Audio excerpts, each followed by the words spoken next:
Welcome back to the Zero Camber Podcast. I am Mike. That is Brendan. And I have a question for you. What is your question, sir? If you could only have one car based on what you could buy new in the market right now, and it's not a ZN6, what's your answer? Am I locked to a budget? No. No budget. I can only own one car, Yep. and it has to be a vehicle I purchased new, right? Like, it has to be Vehicle you purchased new on sale in 2025. in 2025. Yes. New on And we sale. will assume it never dies, right? It never dies. It goes for a million miles. It does not mean that it does not mean the typical maintenance that that vehicle would require. Okay, so I still have vehicle maintenance, but Yes. it's the only one I can have, right? It's the only one you can have. Honestly, probably kind of a lame pick, but I do enjoy the practicality aspect. I'm gonna have to say a Raptor R. You would spend so much money on gas. I would, but it's quite possibly the do everything vehicle. It is. I will agree with that. See, in my mind, I was split between like two things, right? I was also I'm split either- between two things. I'm either going between RS6 Avant because that's the more that's the more like, I don't know, sporty, like do everything Yeah. car. And then the other side of me was like, do I pick something that's just super practical? In which case, Navigator Black Label. Okay, that is solid answer. And I like how I picked a Raptor R thinking I was like being practical. But my other option is the complete opposite end of that spectrum, not practical whatsoever. It would have to be an Amira. Oh my god! So like literally just probably two of the like widest variety there. But yeah, I would either suffer through life with just an Amira, or I Yes. would have a Raptor R and then just have to settle on being just a little bit slower than everything, in a full size pickup. Yeah. What is like? How much does a Raptor R about cost? I have no idea. So I've not I kept think- up with. I think they run like if you could get one at sticker, I think you're looking like 110. Dang. Okay, that is more than I thought. It's Um, okay. So and I agree, like it is kind of a lot, but when you consider the fact that you're basically getting a GT500 drivetrain inside of an F-150, That's a good it point. kind of like if you stick a GT500 driveline inside of a Raptor, and like you're Yeah. getting a Raptor R, like a Raptor's already a $80,000 truck. That's true. So That's true. like you are getting that 30 grand's kind of going a long way. That is going quite a long way. I like it because it's powerful, it's fun, but it does have the practicality of a truck. Yeah, of course. Which is why I was like, all right, if I need to do something, like Yeah.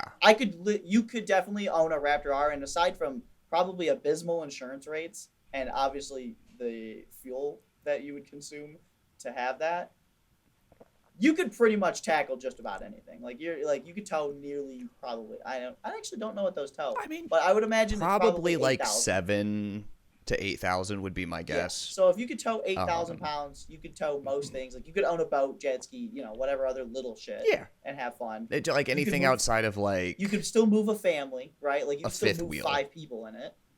Yeah. And I mean, it hauls ass. So Yeah. I mean, See, that's where I was thinking like the Navigator, right? Yes. Like my other vehicle, that choice. and that 'cause is very nice. I think That's we talked got a- about this before, but I think so. Maybe not on here, but definitely before. Like that is 7-seater, so that's easily wife, kids, dogs. It's got a good tow capacity because it's still like a 702 platform, right? So it's still the truck platform. It's got that big honking twin turbo V6 that Ford is like really like is a really good motor. yeah, they've really So settled it's in on it, like- for sure.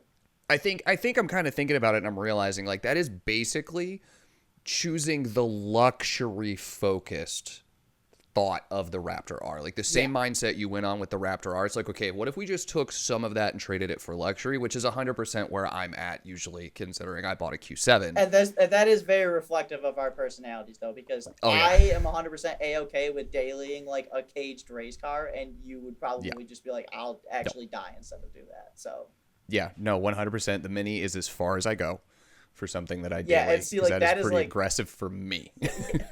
Yeah, that is like still like that's like teetering the edge of like where I would start. Yeah. Like, so speaking of stuff people would daily, we prior recorded an episode about Slate, right? Did. Slate truck, That and was then last it episode. didn't work. Well, no, last episode we talked about it wasn't Slate.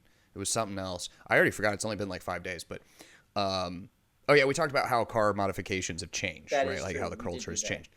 We tried to record an episode on Slate, and we had some technical difficulties. Didn't work. I swear to God, if this one doesn't work, like if the technical difficulties occur again, I am gonna explode. But We're off to a shaky start, but we sat there for 20 minutes dealing with technical difficulties. But we tried to talk about Slate, and one of the things we tried to talk about with Slate was, you know, we think, you and I know we both share this, we think that it's actually a pretty good deal. And that people that are out there talking about how it's a crappy deal, it's not worth it, it's way too expensive, that we think they're wrong. Yeah. And that we think that people who say it's not going to sell are wrong. And I want to make one point before we get into this, because I wanted to play a game that we prepared for to maybe prove our point about Slate. But the kind of first thing was, I don't think, even if Slate isn't successful, it does not mean that the impact that it has or is going to have on the auto industry isn't going to be significant. Because in the time period since they've announced, you've had lots of automakers, particularly Toyota, talking about bringing an affordable truck to the U.S. Yeah. Obviously, the buzz that it's creating is reaching the automakers, and it's having an effect. So for all you people who say nobody wants a small no. Yeah, obviously people obviously want it. Yes. Yeah. The question, of course, is this particular version going to do super well? I don't know. I think it will. Yeah, and I would think, but I don't think it's bad deal. No, and I think, to be honest, I do think Gen 1 Slate probably not going to be the overall best of this, right? And nothing first implementation is really ever that good. No. But I think what Slate is doing business model wise, kind of being like the DLC car. I think there's like the statement we made last episode. We did, and man, I was so mad that wasn't gonna exactly to make it out there, because it's such a good descriptor. And well, here it is now. We could use it now. But yeah, no, I think it's very interesting what Slate is kind of gonna bring to the table and allow, as far as like just kind of being that moddable toy, in a sense that like people can kind of get their hands on. People like tinkering, people like messing with stuff, and they like changing stuff. And I think like a lot of people do enjoy like and do want like the modular aspect, because that is a key aspect of keeping things cheap, or keeping things affordable. I think affordable is a better term for the Slate, because I don't necessarily think it's going to be a cheap product. I think it's going to be an affordable product, and you could see. Yeah, that is a great distinction. Affordable and cheap. It's not cheap. Yes. Right. $27,000, because right, the EV tax credit's gone. It's done. Yep. You know, we just heard the news on that. It's not a $20,000 truck anymore. It's a $27,000 truck. But which honestly, I will say, I do think that will probably cause some people to reconsider. Absolutely, because that $20K, like, oh man, that's, you know, right. And so now that you're paying $27,000, well, now you are paying for the cost of a Maverick. You know, if you could get a base Maverick. If you could get a base Maverick, for sure. Something like that.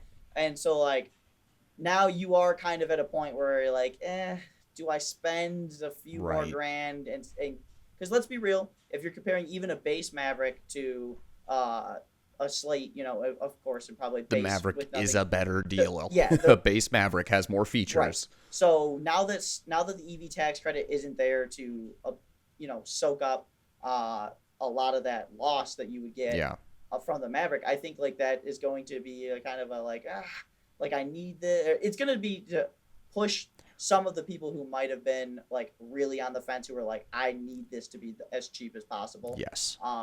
But I think a good amount of people will still have a good. I think it's still gonna have a good amount of interest, and I'd like to see what the sales look like. Yeah, I agree. I think kind of 2 points on that. One, Rivian is still considered a fairly successful EV company, and yeah, their trucks are really expensive. This is true.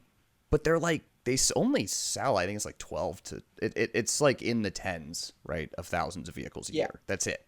That's not a lot of cars when you consider that like an Escape sells $300,000 to $400,000 or 300,000 to 400,000 units, right? Like that's, or it did. Sorry, back when I was used to looking at them. Yeah. I haven't looked at the GCBC numbers recently, but right, that's generally what it is. So it's not like a company we would generally consider fairly successful in the EV space is selling a crap load of volume either. I think Slate will do better than that.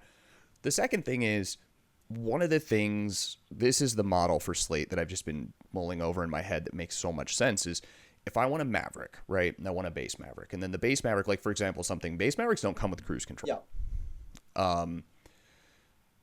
So if I want cruise control, I got to go up a package or up a trim. I haven't priced it right, but I got to go up. Yeah. And likely now you're stepping to an XLT, cruise control, you're moving up probably a couple grand. Yeah.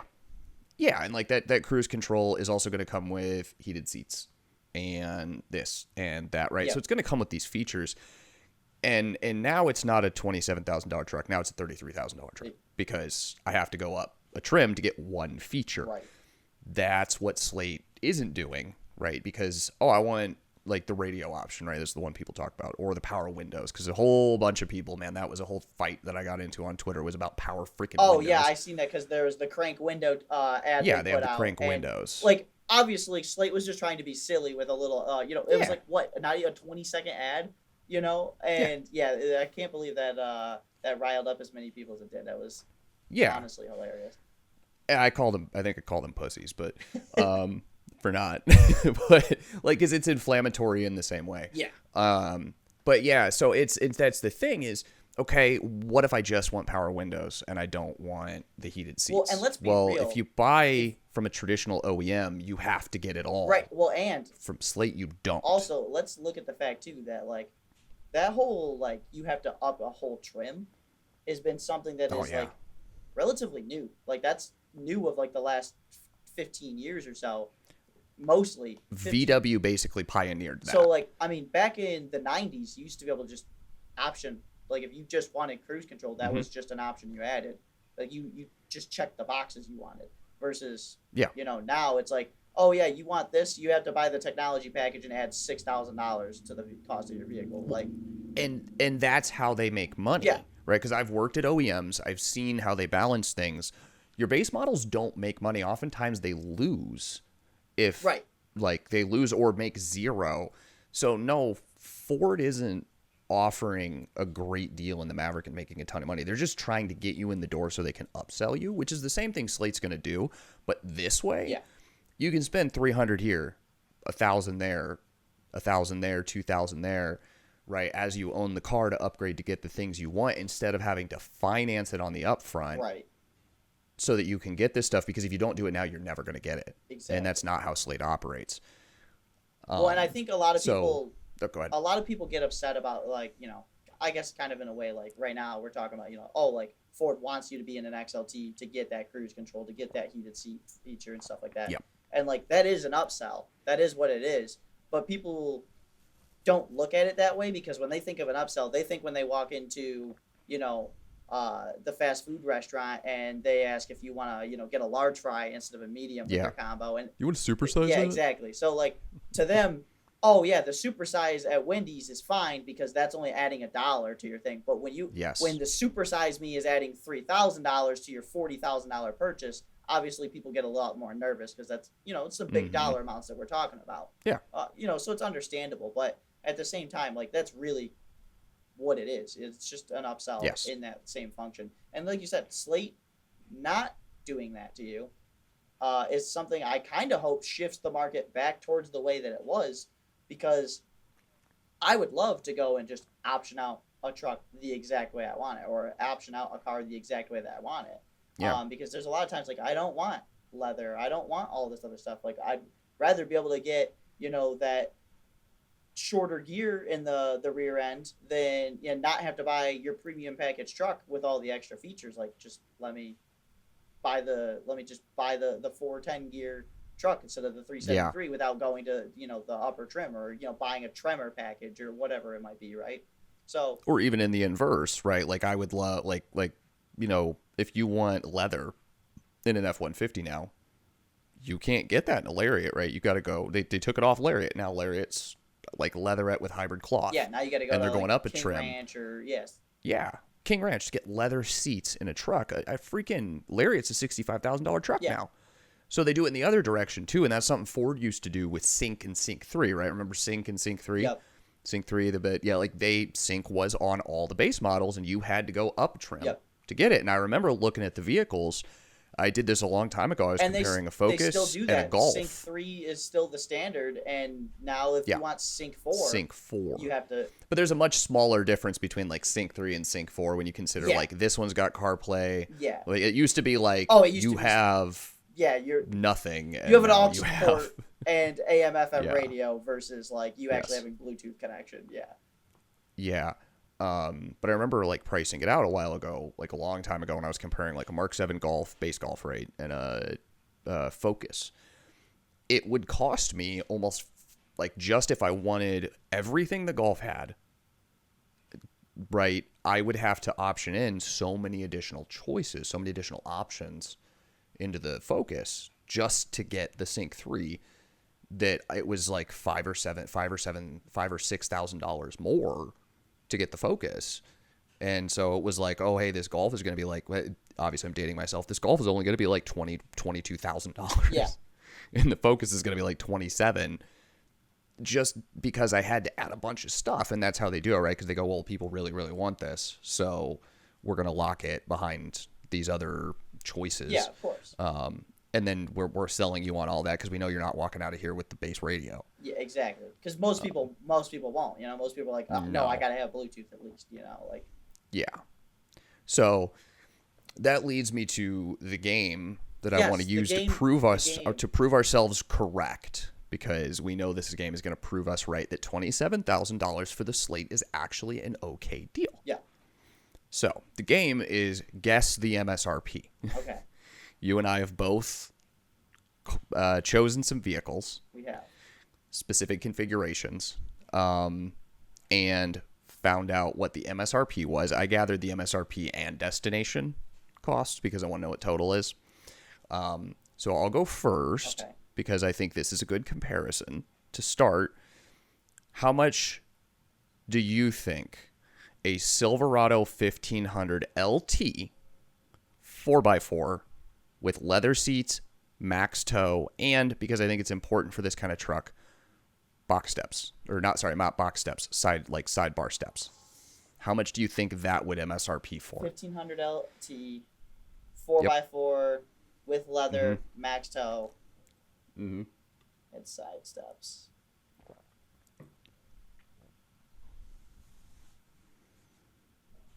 With the 4-cylinder or the 5.3? Max tow, so it comes with 5.3. Okay. Yeah. So I'm probably gonna say that's probably like 48.8.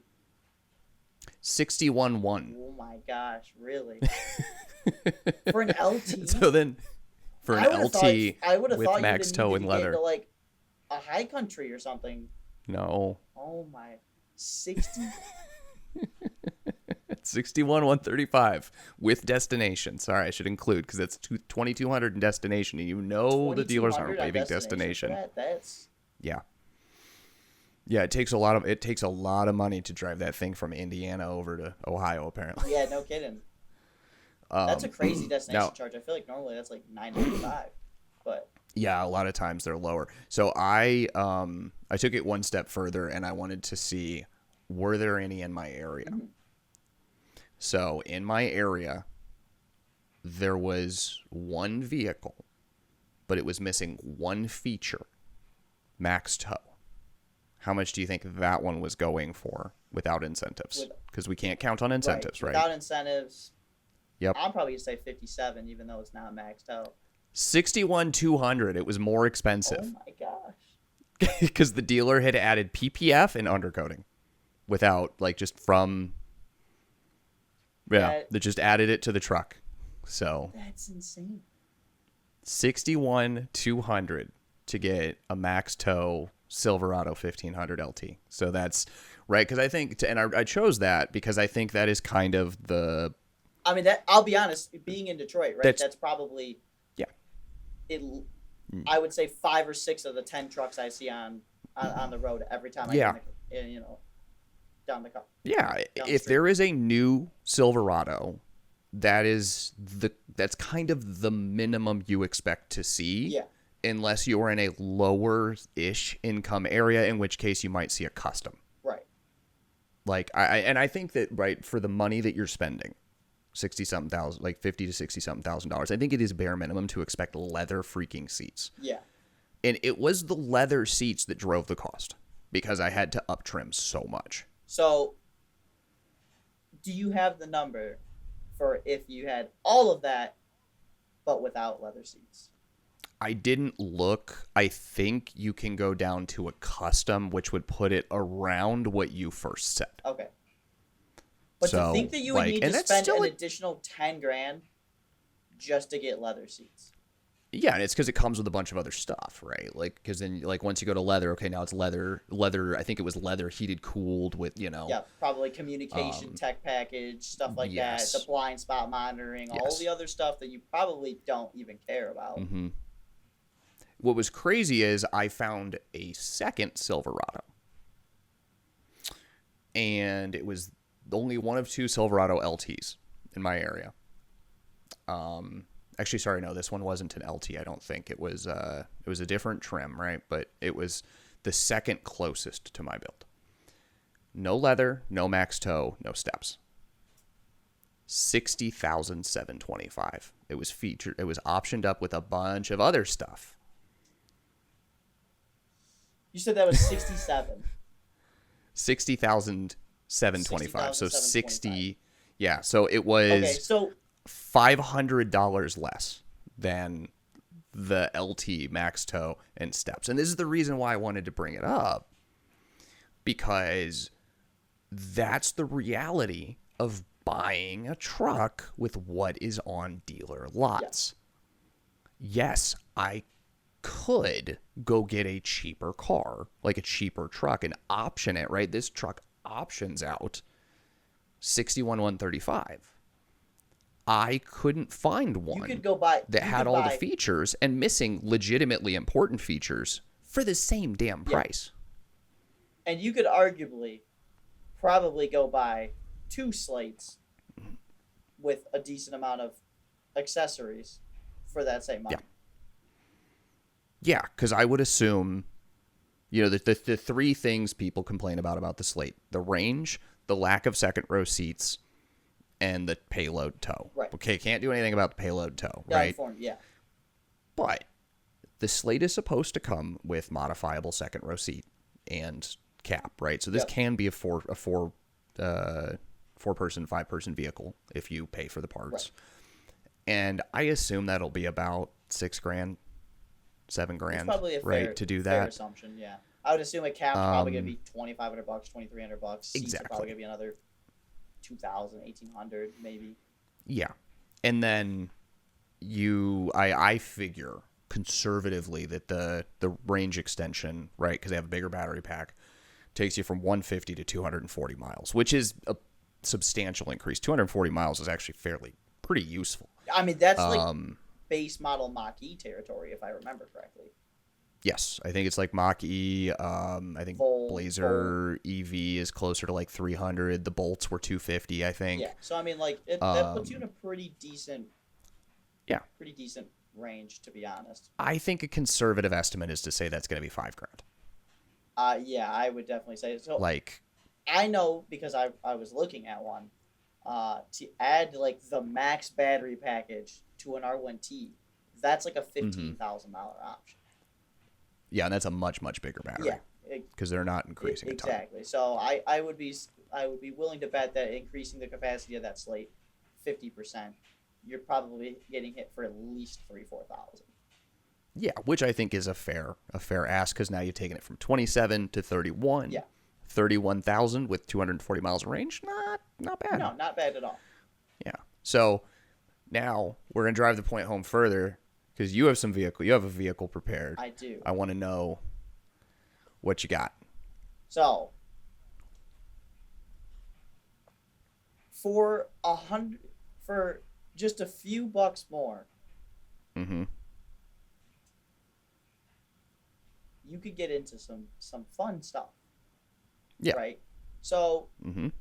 what do you think a fully trimmed Dark Horse Premium? So pretty much everything's coming standard. Okay. What do you think the MSRP comes in on that? All right. Because my Mustang pricing knowledge is outdated by one generation because I haven't priced a Mustang since S550. Perfect. So my memory is right that a GT350 used to be in the base, right? Mm-hmm. In the 60s ish. Yeah. I would assume that a current GT / Dark Horse is going to be starting around that price. Well, okay. So I guess if you want, before we do, I could tell you the cost of a regular base GT. What's a base GT cost? So a base GT starts at $43,090. Okay. That seems cheaper than I was expecting. That hasn't gone up much since S550. No, actually, a base GT, arguably, still a fair deal. Outside of the fact that you can't tune it and build it right now, but right, but that's not what most Mustang buyers are doing. So I'm gonna go 73. Okay, so actually, you are over. Oh, okay. So a Dark Horse Premium MSRP, Mm-hmm. 65,370. Wow. Okay. So hold on. Let's digest this for a second. I could get one of the better muscle cars, track cars, right, on the road that can still be a GT for the same price it would cost me to get a leather seated truck with towing. So in fact, actually, if you didn't get a premium Dark Horse, right? Let's say you just get a Dark Horse. You don't I figured that the Dark Horse would thrills. just be like one version. I didn't even realize they were doing premiums and bases of Dark Horse. Yeah, but if you just get a standard Dark Horse without like performance pack, all the other stuff there, you're actually looking at $60,865, which is about $150 more than the truck that you listed. I'm actually surprised that it's only $5,000 between the premium and the base. Yes. I would have expected. So what comes on a premium? Like, did you check? Like, what kind of features does this come with? I imagine heated, cooled seats, big screen. So yes, you do get the I think you get the better screen, the better sound. You get the Bang & Olufsen sound package, which is it's nice, quite nice. It's not bad for what it is. It's pretty. I don't think you still get the TR3060. You get the better transmission over the base GT. And that's what's transmission's the base GT running? That is the MT82 still. Okay. Yeah, actually, I have a buddy who owned a Mustang GT for a really long time, and he swears he'll never buy another Mustang again because of that transmission, because it kept bending forks. So, I mean, there are things he could do to fix that, or he could have done to fix that. The MT82 isn't terrible, but personally, I am a big 3060 fan. It's a fantastic trans. That is actually what came in the last gen Mach 1.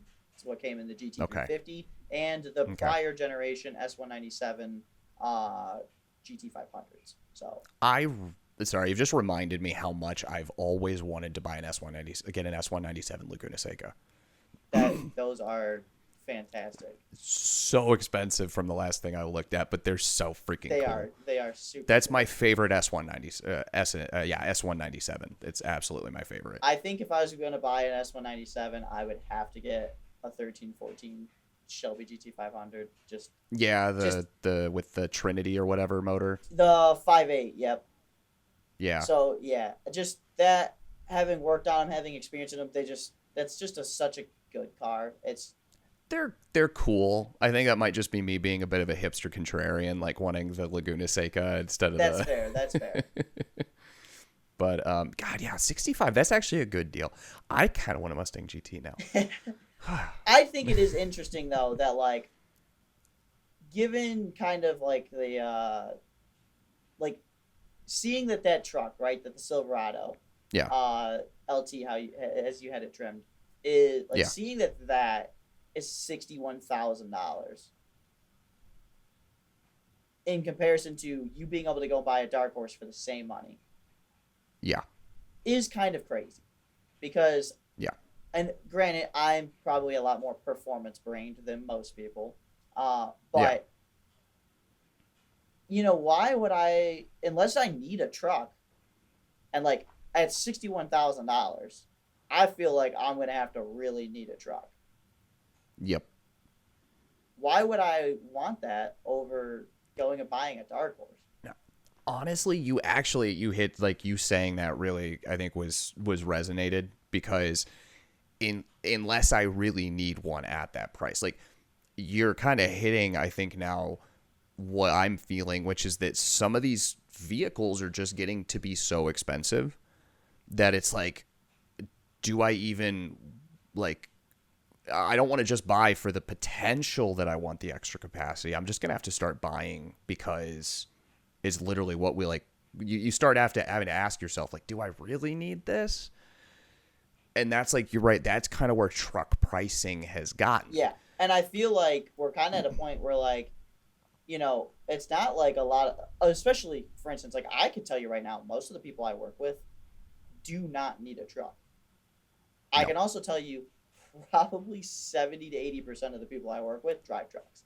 And so yeah. it's kind of, I've never got it.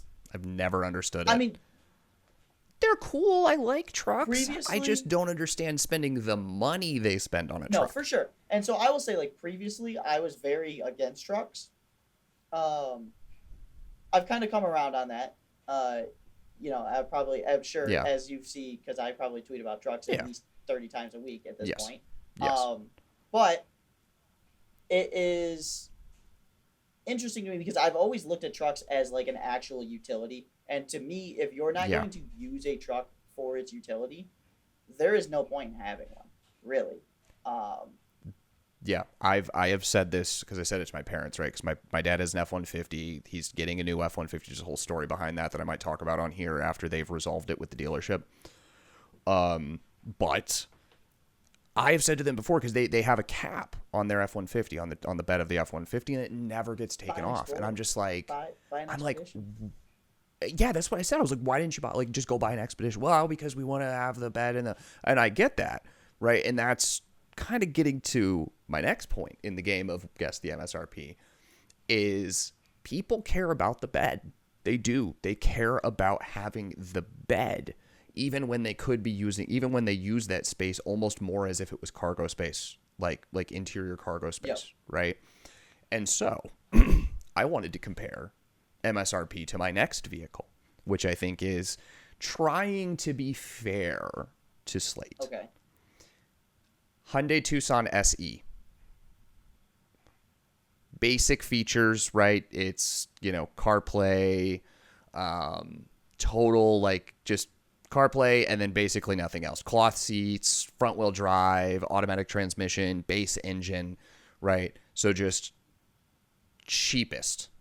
What do you think that would cost?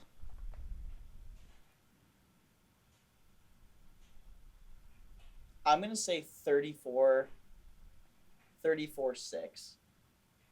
So you're high. I am high. Okay. You are high. A base an SE, which has got CarPlay, it's front wheel drive, got the base engine, which the base engine on a Hyundai Tucson's garbage, right? Yeah. It's typical. It is 28.7 Okay. with a $1,400 destination. So, yeah, you can get into a decent little crossover, right? For about 30 grand, 31 grand. That's not bad. If we took the Slate and we added like the radio probably and some stuff, you'd probably be about the same price. So it's competitive, except this way you also get a truck bed instead of an interior. That seems reasonable to me. However, what if you add all-wheel drive navigation heated cloth seats? What do you think that goes up to? At that point, I'm going to say you're definitely got to be close to touching 35. You're at 36. Okay. Yep. So this was my point I kind of made earlier about how it's like $5,000 to get these extra basic features. And so it's a hell of a big different situation financing a $31,000 car and a $37,000 car. Right. Right. Because your tax is still 6%, right? 6% of 31 and 6% of 36, it grows. Yeah. It's much, much larger absolute value dollar number. So that's going to be a lot more expensive on your monthly. It's a little harder to do that, even though we like to finance everything. It's a little harder to justify that. Most definitely. And if you get that base one, you're never going to get that all-wheel drive. You're never going to get that to CarPlay. Like, you're never going to get all those other features. Right. Slate's model might allow that in the future. You hang on to it. That's true. And then I had one additional one, right, that I kind of wanted to split the difference with. Okay. Escape, vinyl seating, cold weather package, front wheel drive, hybrid. And I chose the hybrid because I wanted to go with the more eco-friendly option, right? Like let's go with the more high, MPG option, because you can't get an electric Escape, right? Yep. And comparing that to the Mach-E, by the way, a Mach-E is like $40-something thousand, which is the same size as an Escape, guys. So EV is a big, expensive part of the equation. Yes, 100%. But if we're going to consider that, right, Escape hybrid with vinyl seating, cold weather package, front wheel drive, what do you think that costs? You said leather seating, though, right? Vinyl. Oh, vinyl seating, okay. Yeah, not even leather. So probably 31.4. 36. Yes. Because I wanted to remind people that Hyundais are cheap and Fords aren't. So you said that was 36, right? That's 36. So, a lot of that extra cost came from two things. One, it's ST line, not a base. Okay. So, right, they locked some of the stuff like cold weather package availability and things like that. And the hybrid engine. The hybrid engine was the big driver behind the next trim up, which, by the way, ST line is the second level trim on an Escape now. That's kind of interesting, actually. I wasn't really aware that that's kind of how they were using that. Yep. On the Escape, at least, that's how they're using it. So interesting. Shit. So yeah. So I have a curveball for you here, actually, because I know when we discussed talking about this, I actually mentioned I had two vehicles, but I had a very interesting conversation at work today. And so that prompted me actually to add a third vehicle. And so while I was actually in the shower prepping before this, I literally got all of the costs on a few different models for this other vehicle. And it's going to be kind of an interesting switch hitter, I feel, for you. Because when was the last time somebody actually mentioned a Mitsubishi Outlander to you? Oh, shit. Oh, man. Probably the last person that mentioned Mitsubishi is, I don't even remember his name on Twitter because he's all about him. Oh, man. Outlander. Okay. So like base model? So I'll actually give you a specific trim here because this is where I kind of feel like you're actually probably getting a pretty decent deal. I mean, the base model is actually pretty decent, but looking at some of the competitors, they're super cheap from what I remember. You're kind of basing around the same price. But when I looked at some of the features that are available in here, so you're talking like the diamond stitch leather seats and like CarPlay, I didn't even know you could get leather seats system. in a Mitsubishi. Yeah, isn't that interesting? But so for an Outlander, SEL Touring, it's got the 2.5 liter inline four.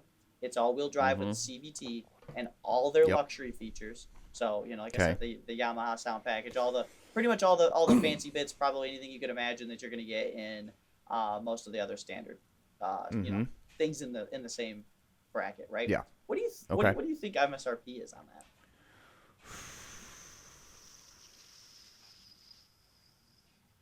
32. Okay, so it is more expensive than that. Okay. I was like, it's got to be super cheap. I don't know. So I guess I should think like a top trim like Escape or something is like $43,000. okay, and this is where I think this becomes a much better deal because it's nowhere near that Escape.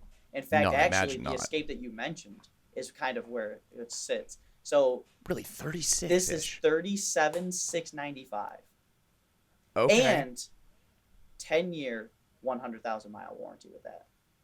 Oh, and that matters. It does. It does matter. 100% it matters. And yeah. I'm not gonna lie. Okay. I think we all are quite aware of Mitsubishi's woes. Yeah. I would be willing to bet a sales dude at Mitsubishi is a lot more willing to negotiate and make a deal with you than the guy at Ford. And also, might I mention, when I was browsing the site to get these prices, they're offering 1.99% for 60 months if you qualify. Man. So I'm not gonna lie, if you're in the market, sorta, yeah, that's if you just need not something, an awful deal. Isn't it and sort of that's crazy? seat 7, by the way. Oh, really? That's got 3 Yes. rows. Oh. So because I thought Outlanders are like Escape sized, they're a aren't little they? Or are bigger they a than little Escape. bigger? They're like more kind of like Okay. I think they're in between an Escape and Explorer. It's been a minute. I would probably say Okay. they're probably more classed with an Explorer, but Are they more like Edge? yeah, they're probably Maybe. a better Okay, like Edge Blazer. Yeah, I think that's probably a better Yeah. sizing Yeah. competitive Okay. wise for them. Huh. That is impressive. I still don't want one. No, so but listen, that's impressive. and that's kind of where I was because I was like, but when I was talking about it with the guys at work, because one of the guys at work had got a pretty good deal on a used truck, but he said he was crossing up with things and he had owned a Mitsubishi Mirage, and he had actually said that, but when he was looking for the truck, or when he was looking to buy something new, to just replace his daily, he had mentioned that he was peeking around and he was told by his aunt, I believe it was, to check out the sales guy that they had got the Mirage from, and they started looking into the Outlander a little bit. And so when you mentioned that, I was like, wow, I haven't thought about an Outlander like at all. So I just Googled it real quick while we were talking about it and saw the pricing on these, and then saw that, like, actually, I'm not gonna lie, these newer ones, like interior wise, they look pretty decent. I thought they actually looked pretty good. I thought they actually looked pretty good. And I'm not gonna lie,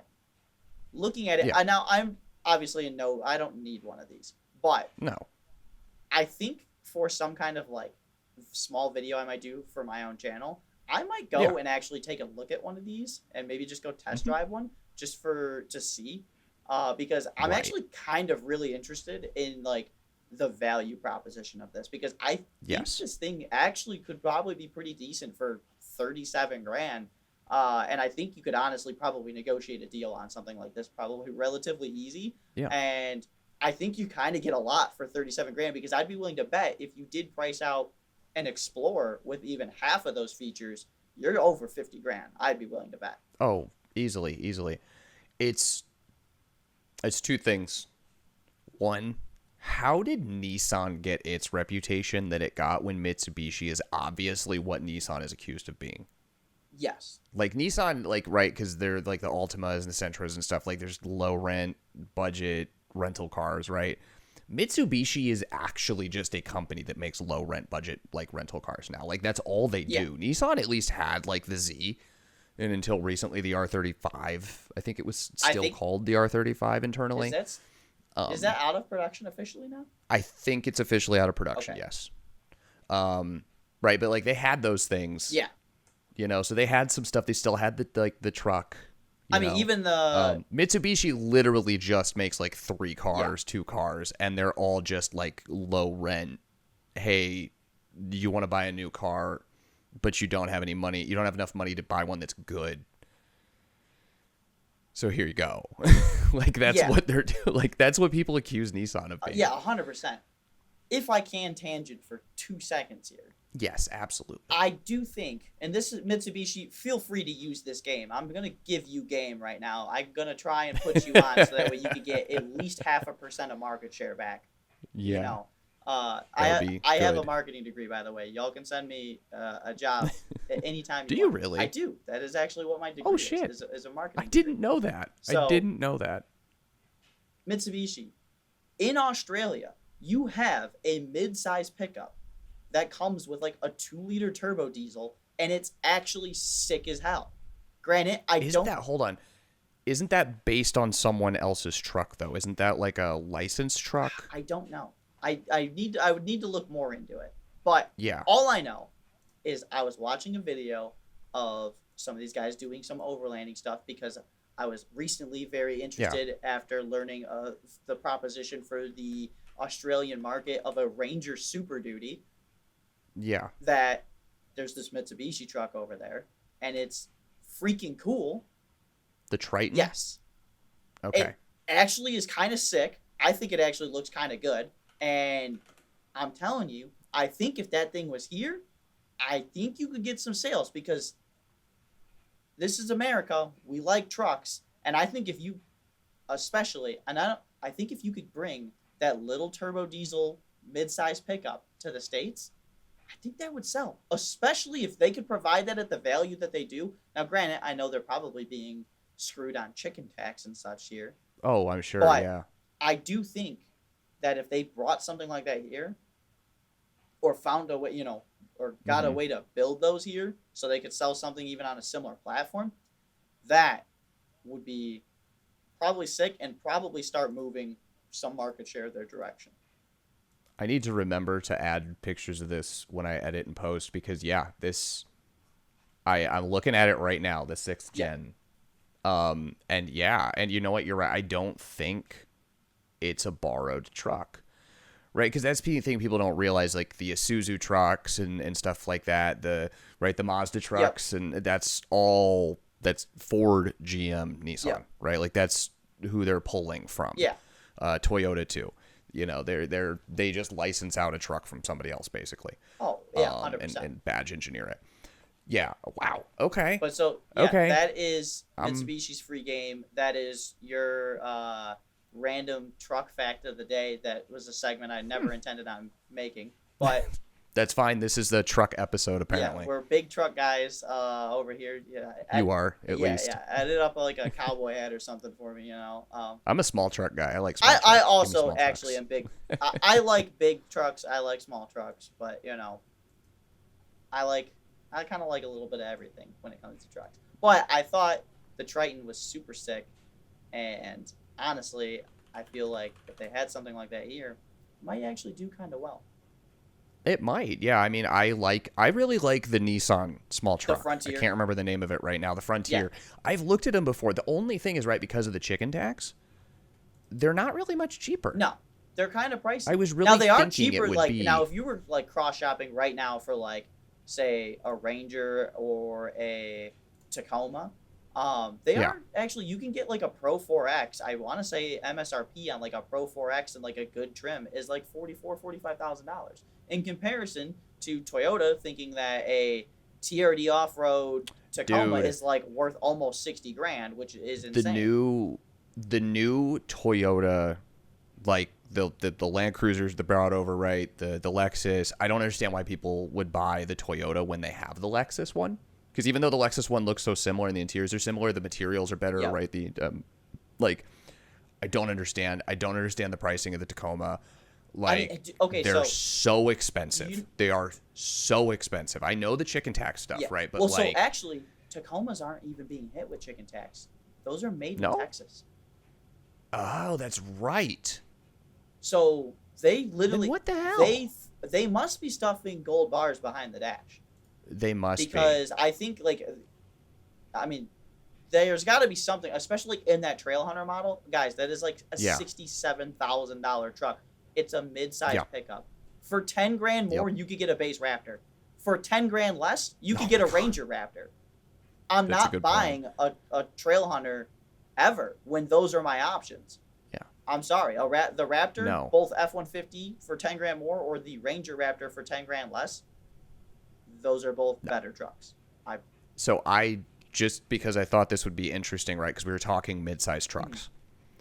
What number would that Mitsubishi, like what dollar value would that Mitsubishi truck have to be for you to be like, I'm going to go buy that right now? Because, by the way, for people who don't know, you own a Tacoma. I do own a third-gen Tacoma. You own a third-gen Tacoma. I am a mid-size truck enjoyer through and through. I make the payment to do so.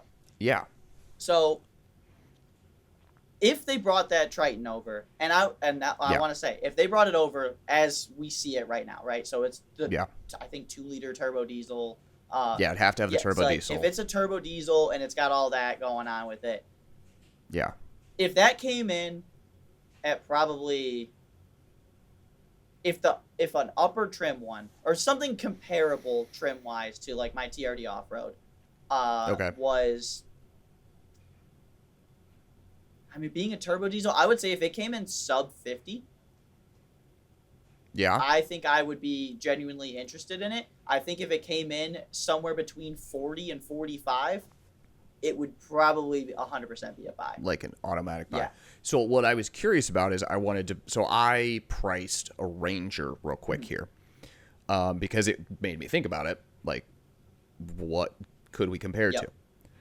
to? So a Ranger XLT, so cloth seating, with the 2.7. Because the 2.7 is available in the Ranger now for people that didn't know. I did not know that. I thought that it was still just 2.3. The 2.7 is available. I will attest, by the way, the 2.7 in the Ranger platform, very good. That makes that truck. That sounds like a great motor. That is for that. It's phenomenal. I mean, it makes 300 really, low 300s horsepower and 400 foot-pounds of torque. I think is around what those make. Something or somewhere around there. Yeah. But it makes that truck feel really good. I would not hesitate to use that truck for. Yeah. Really, and honestly, I mean, that is straight up like that's you could tow a decent amount with that. So you it's could beat the hell out of that truck with max tow. 7,500 pounds, 1,500 pound payload. Yep. Like that's a competent vehicle, right? For sure. So 2.7 XLT 4x4 with high equipment group. Okay. So that's going to be heated seats, power adjust. Yeah, like 304A or whatever. Power sliding rear window, the 12-inch display center stack thing. I don't really care about that. And then dual zone climate control, which I love, right? I mean, for God's sakes, my Fiesta ST back in 2019 had dual zone climate control. I actually have gripes with dual zone climate control, but we'll do this first, and then I'll rant about dual zone. Okay. And that's that also, right, that's advanced tow to get max tow, right? Yep. All that 47.2 without destination. Yep. So, or no, with destination, 47.2 with destination. Yeah, and that's not a bad, and especially like we were talking about. Why am I paying 50 plus for a TRD off-road Tacoma? Yes. Like that's a better deal. And I can tell you right now, just because I actually the reason why I even ended up with this Tacoma is because I was actually mere hours away from putting money down on a Ranger Raptor. Because I don't know if you know, you probably do. I am a huge Ranger Raptor fan. The Ranger Raptor is probably one of my favorite trucks. The Ranger Raptor MSRP is like 55 and some change. Yeah, it's not as high as you'd think. No, and I can tell you right now, when at first I thought that was a lot, 55. After driving one, it's a lot of truck. That is a great amount of truck, and that truck is very fun and very capable for $55,000. Yeah, yeah. And I was this close. If I didn't find absolute peak spec 3rd gen Tacoma for 20 grand less. Yeah, your Tacoma is like a perfect is a perfect spec. Yeah, like and leading into perfect spec on that, because we were talking about the dual zone. My truck does not have dual zone climate control because I don't have any of the extra fancy options. Yeah. My truck is the base truck.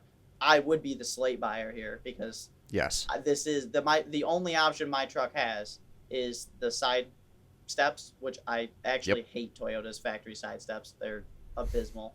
But aside from that, the only thing I have really as an option is the fact that it is manual. There's no premium sound. There's no dual zone climate control. There's no manual truck is hard to find. Yes, the manual. So Calvary Blue with the 6-speed. Yeah. Absolute peak. But the reason why I don't like dual zone climate control is if you drive for anything longer than probably 30, 40 minutes, it doesn't matter if you set that side to ice cold and your side to, the scorching sun, it's going to balance out. Here's why I disagree with you.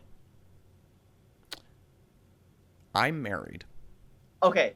That And hold that on. makes a lot of sense. And I get hot very easily. My wife gets cold very easily. Yep. I want those fans blowing on me. She does not. And at least with the Q7, with the dual zone, it does not, right? It has the separate fan controller. Yep. So hers doesn't blow, mine does. Now, my old Fiesta ST, no, they did not stick two in there. They did if you're right. In that case, evens out. Yeah. But in cars that have separate fan controllers, peak.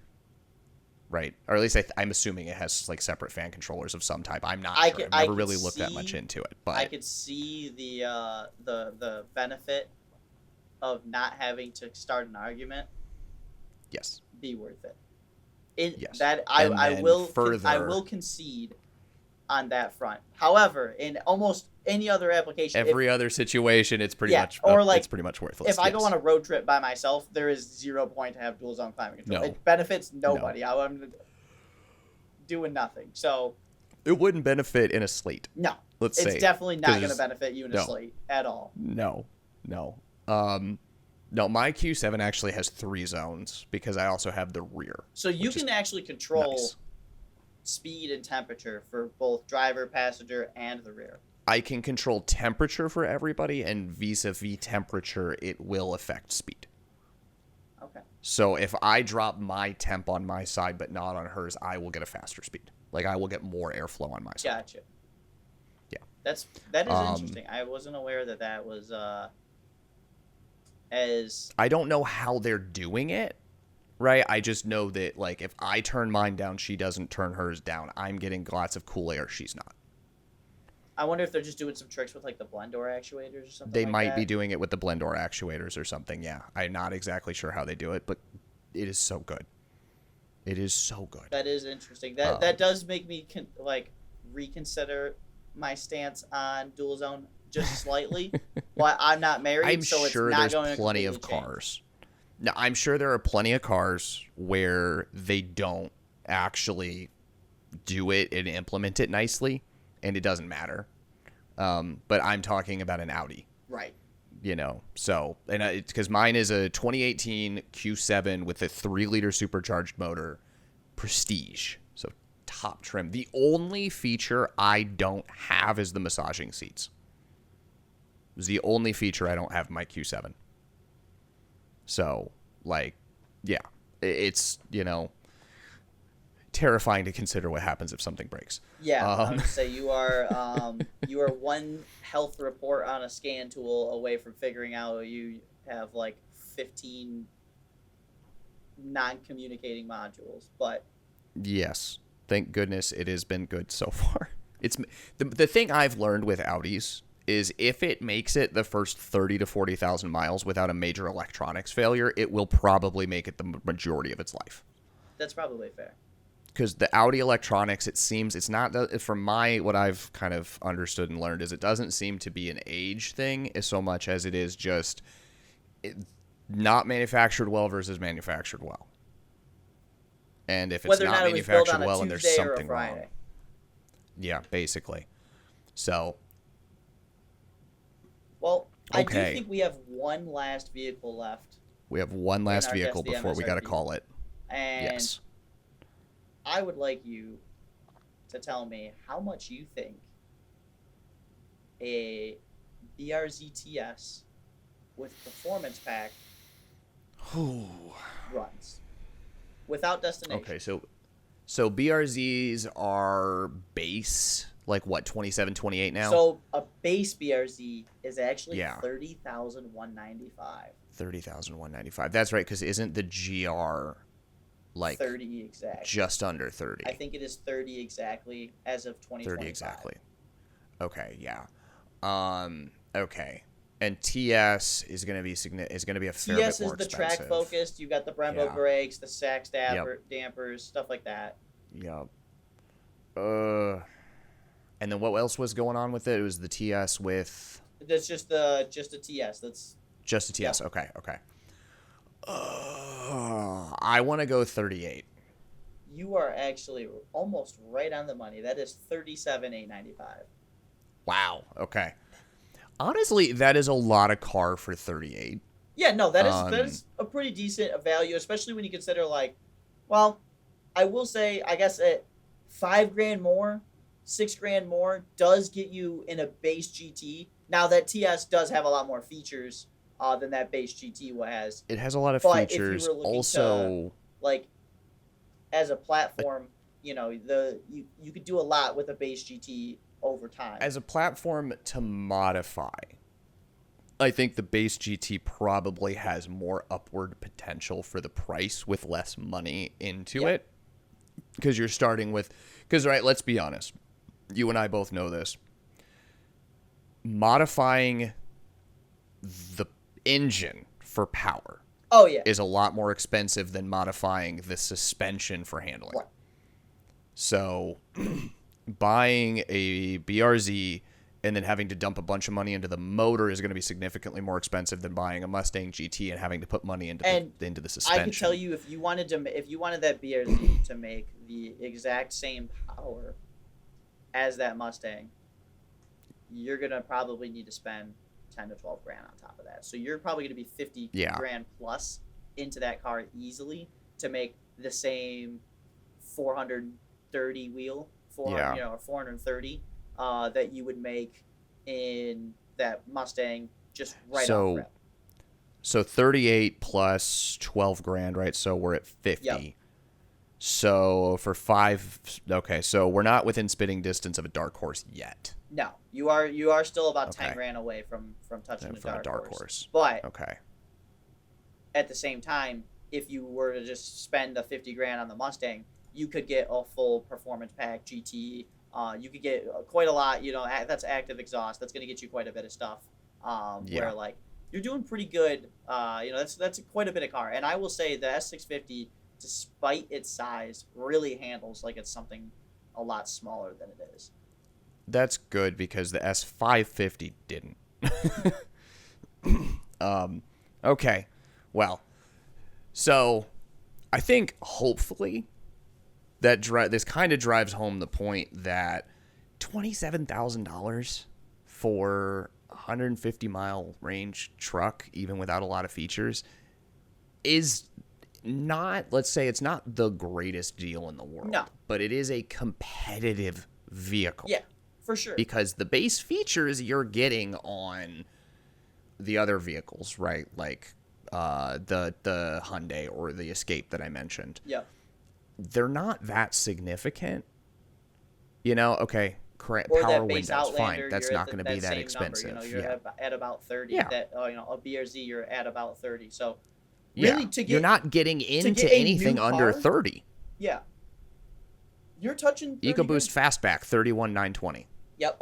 Even a Corolla is going to cost you $28,000 at this point. Yeah. So You are not getting into anything that has any sense of utility at all because a Slate does have utility. Right. You're not getting anything into any sense of utility without spending 30 grand. At minimum. And let's be real, if the bed is something you need, your options are cut real short at 30 grand. The only competition is going to be the Maverick if you can find one that is a base model. Otherwise you're going to be stuck spending probably at least another 15 to get up into something like a Frontier or a Tacoma in decent spec. Anything like that. You're going to be spending probably closer to 40 grand. Which, let's be real, at 40 grand, now you're talking about a realistic, if you put almost nothing down at 5 years, you're talking about an $800 a month payment minimum. Yeah. So, yeah. Something else that was getting under my skin, by the way, about the way people have been approaching Slate is trying to compare it to a used Lightning, price-wise. And I'm sorry, guys, but you cannot compare a new car to a used car. It is not the same thing. There is a reason for that. Because a used Slate in a few years is going to go for 20. If that.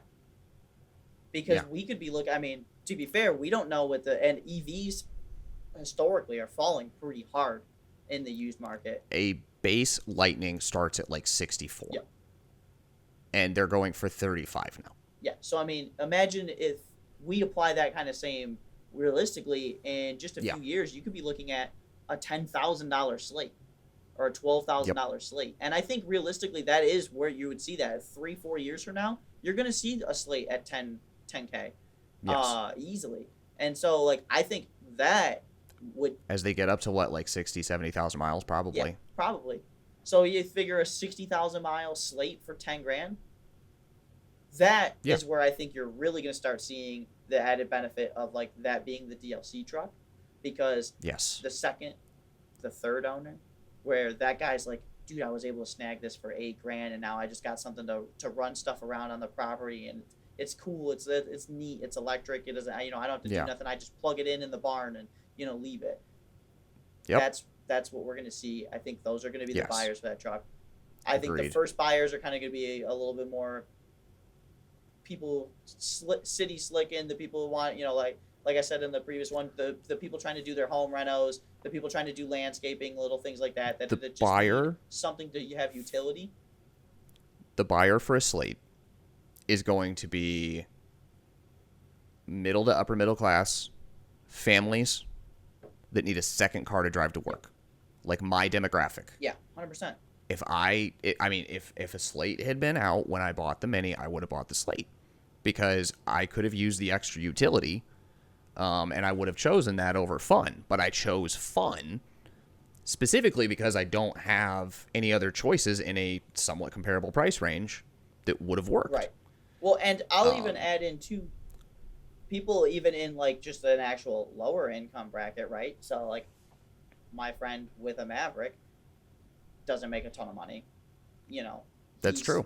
The reason why he chose a Maverick over buying something like a Corolla or an Escape or something of those things, because he could have easily just bought any normal car, right? Right. But he got something that had But utility. he knew he was going to be inheriting a house, so having the ability to do something like get a water heater or a furnace, or be able to grab brick, if you need to redo the landscaping or bags of mulch and stuff like that, and not have to worry of getting 20 bags of mulch in your interior. No. Which for me, I just I have to ask for help, like from my parents who have a truck, because they'll help me. But otherwise, I would have been doing the same stuff and loading it into the back of a Q7. Yeah, exactly. And so like for him, realistically, in a few years, where he's probably going to be just on his own in that house and needed to be able to do stuff, it's just an easier thing, and like it does everything a car does, but it also can do light truck stuff. And yes, I mean, I've borrowed it plenty. I actually moved an entire, and I'll send you the picture actually, so you can put it in here. Yeah. But I actually had bought a second motor for my F350, a 7.3 diesel. Yeah. Power and stroke. fit that in the back of the Maverick. I picked it up. We had where the guy bought it off of, put it in the back of the Maverick with a forklift, and we drove like 2 hours with 1,000 pounds worth of motor in the bed of it, and it didn't even sweat at all. Okay. I mean, like. So there you go. There's our sort of resounding ending, right? Is a Maverick, which has a similar payload to a Slate, doesn't really come with that many more base features, right? Yeah. Is going to be competitive in price, and the Slate's got more. Has got more modability, more downstream ability to do stuff to it, and is just as useful, and truly useful, because it's useful enough to move a 7.3 Triton. Yeah, a 7.3 power stroke, and mind you, like that fully dressed, which it was. That's a big ass motor. Oh, it's a huge motor. The weight on that motor alone is over 1,000 pounds. Yeah. So, like, if you're gonna you're gonna be able to do quite a lot with that. I think the conclusion really here is, I don't think you should sleep on Slate. I think you guys should give it a chance, because I think it's going to be something that is actually going to be a valuable prospect for a lot of people. Agreed. And I think if you want to crap on the features that Slate has, go look at the base features on a Maverick. I tell you this right now. Go look at a base Maverick. Go look at the base features on a Maverick and consider how cheap it would be. Yeah, go build and price a Maverick. You just go to Yeah. Ford's website, build and price a Maverick, and just look at that and see if that's something that's like actually, because you'll find that that is actually, in order to get a lot of the creature comforts that you would really want, you're gonna spend more than you think. And I think Yeah. I think I we've will kind say of this. hit that well today, talking about the MSRP of a lot of these vehicles. Agreed. Where Agreed. some of these come in a lot higher than you'd expect. Some of them are a little bit lower than you'd expect, but but most vehicles are more expensive than you would expect. I will make one final point, one final mention. I was wrong. Base Mavericks do come with cruise control now. Okay. So there you go. We have corrected that before the podcast ended. Yes. So anyway, that has been our episode. I am Mike at MikeGropX on Twitter. You are... I am Brendan or Whoop. You can find me at Whooper2Real.